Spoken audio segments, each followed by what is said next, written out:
Assalamualaikum warahmatullahi wabarakatuh. Perkenalkan, saya Muhammad Beni Maulana Yusuf, NIM 201014111054. Saya dari kelompok 4, tugas mata kuliah manajemen mutu. Baik, saya akan menjelaskan materi-materi sebagai berikut. Pengertian manajemen rantai pemasok. Dalam definisi operasional pengertian rantai pemasok, sebelumnya terdapat 3 aspek yang perlu diperhatikan, yaitu sebagai berikut. 1. Manajemen rantai pasok adalah suatu pendekatan yang digunakan untuk mencapai pengintegrasian yang efisien dan supplier, manufaktur, distributor, retailer, dan customer. Artinya barang diproduksi dalam jumlah yang tepat pada saat yang tepat dan pada tempat yang tepat, dan tujuan mencapai biaya dari sistem secara keseluruhan yang minimum dan juga mencapai tingkat pelayanan yang diinginkan. Berikutnya, manajemen rantai pasok mempunyai dampak terhadap pengendalian biaya.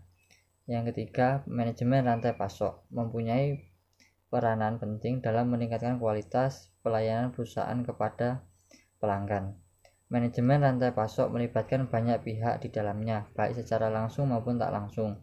Dalam usaha untuk memenuhi permintaan konsumen, di sini rantai pasok tidak hanya melibatkan manufaktur dan supplier, tetapi juga melibatkan banyak pihak seperti konsumen, retailer, wholesaler, produsen, maupun transporter yang lain. Persediaan dalam satu rantai pasok. Bahan baku raw metalis. Mata rantai pertama ada di pabrik pembuatan bahan baku ini, dan mata rantai terakhir ada di pabrik pembuatan produk akhir, bukan di konsumen akhir. Yang kedua, barang setengah jadi, work in process product.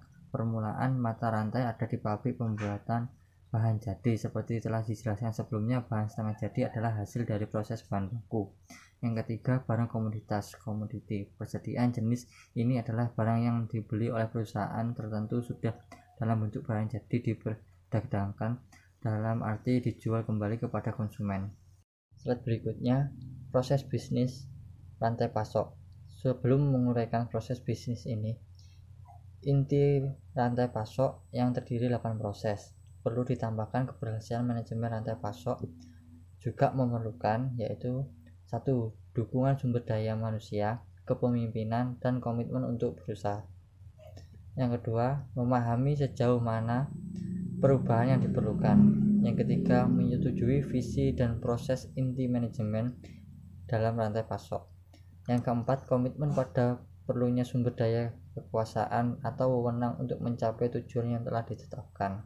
Mengelola aliran rantai pasok, yaitu ada beberapa hal yang dijadikan pertimbangan dalam pengelolaan rantai pasok adalah sebagai berikut. 1.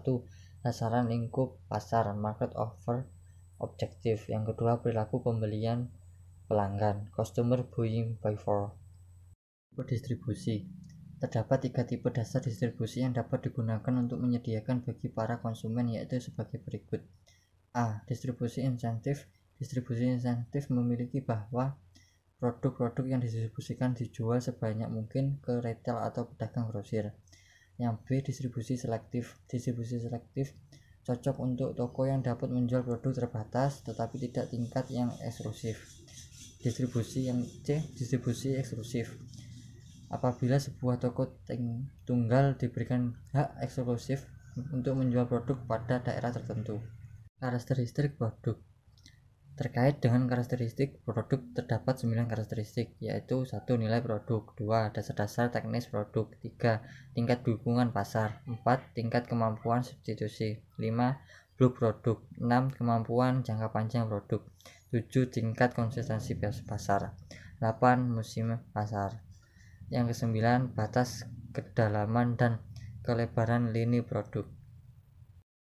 Yang terakhir, kinerja manajemen rantai pasok. Tujuan dari pengukuran kinerja adalah sebagai berikut. 1. Untuk menciptakan proses penyampaian delivery. Secara fisik, barang mengalir dengan lancar dan persediaan tidak terlalu tinggi. Yang kedua, melakukan streamlining information flow. Adanya aliran informasi di antara tiap-tiap channel. Yang ketiga, cash flow yang baik pada setiap channel dalam rantai pasok. Sekian, terima kasih.